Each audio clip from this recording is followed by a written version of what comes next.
We all know what a tea kettle is. A vessel in which we put cold water in and then we place it on the stove, turn the dial to high so the fire or the electric burner gets nice and hot, and we start waiting. We wait and we wait and we wait because we know it doesn't get hot immediately.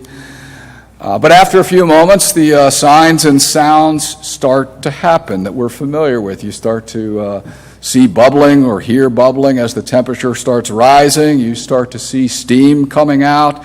And at some point, you get this massive whistle that starts to appear, and it gets louder and louder and louder to the point where it will not stop because what's inside simply cannot be contained. We've seen it, we've experienced it many a time, and I think of that tea kettle as I read the beginning of Luke 15 and wonder how in the world Jesus doesn't erupt and boil over in anger. Because what it says, the Greek text says the Pharisees and the scribes were continually complaining to Jesus about befriending tax collectors and sinners, people they thought didn't deserve care or deserve the time of day. And the Greek makes it crystal clear this is not a one-time complaint. This is people complaining over and over and over and over and over and over. You get the point. If I hear complaints over and over and over again, I am ready to blow a gasket. But Jesus somehow does something different. These people are pointing the finger at him, saying his actions are wrong, inappropriate. These are religious people saying to Jesus, in a sense, what you're doing is ungodly. That's what I read in the text. Jesus, you're being ungodly by your actions here. So he, instead of blowing a gasket, he tells these complainers a story to teach them a bit about the way God is. He says, we know this story well, about a man with two sons. So you know the older son in that day and age would automatically inherit 2/3 of the property. 2/3. He was going to be the overwhelming benefactor of the estate eventually. So the younger child would get 1/3 or less.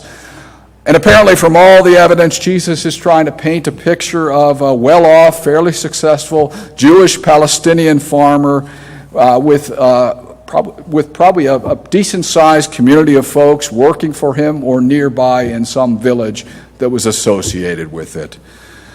And the younger son does something you just did not do in that day and age. He asks for his 1/3 share and he bolts town. He liquidates all of his possessions. And what's interesting is that in that day, family and your extended family was absolutely everything. The village you came from was absolutely everything. You didn't move away. Where you came from was who you were. You just simply did not ever move away. Your village was your people the rest of your life. It's where you stayed, but not this son. He liquidates everything, heads out of town, treats every last person as if they don't matter. Treats the father as if he's dead, treats his brother as if he's dead, treats all the people on the estate and the surrounding village as if they're dead, saying, "See ya, you don't matter to me." The son's actions are shameful, especially in that day and age, shameful. And if anyone deserved to have a bunch of people complaining about him, it was this younger son. And he goes off. We know the story well. He wastes it all in what we're called as dissolute living, however you think, whatever that means. But what I think that means is he went for a period of time with me-centered living, focused solely on himself. And I think it's important to recognize that in every generation, me-centered living takes you about as far away from God and other people as humanly possible. When it's all about yourself, you are so far from God. But he becomes desperate in this faraway place, this me-centered place. He finds himself all of a sudden, he lost it all, and now he's working for a Gentile pig farmer, which to the Jewish audience who would have heard this, they would have said, he is as far away from us as humanly possible. But he's feeding the pigs, and all of a sudden he has this kind of aha moment. In a God-inspired moment, he has this idea, maybe I can go back to my father and at least beg to be a servant.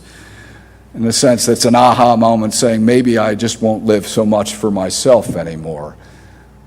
But when we have that kind of aha moment, that's when we begin to draw closer to God, or maybe a better way of saying it is God draws closer to us when we stop worrying so much about ourselves. So it goes on to say, while way off in the distance, the Father sees him and runs to him. And what you need to see is the Father gets to him before anybody else gets to him. Because ultimately, what the Father does by showing up first is he prevents a hostile crowd from reaching him first. And that crowd would have been antagonistic toward this self-centered son.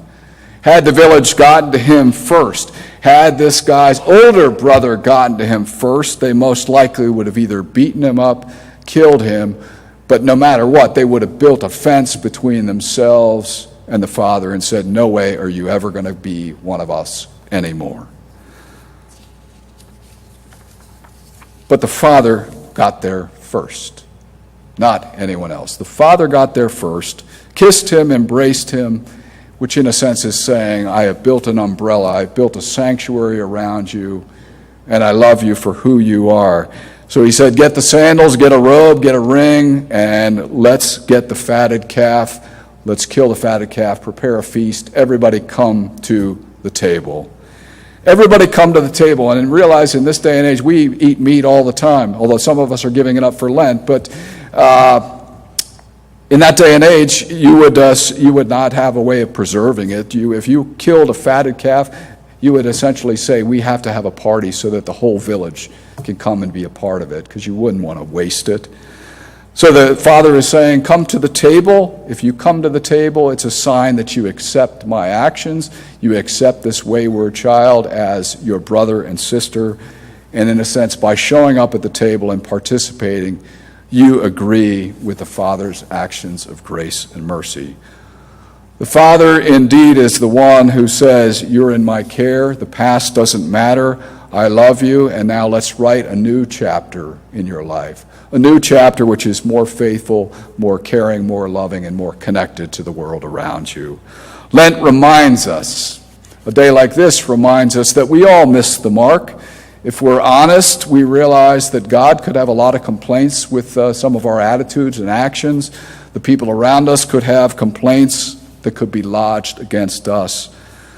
But Lent reminds us once more that in this world of sin and brokenness, that God runs out to each and every one of us, embraces us and says, you are my child. And he says to all of us, come to the table. Come to the table where you can be healed and restored and join with others in this act of gracious reconciliation and hope and healing. Amen.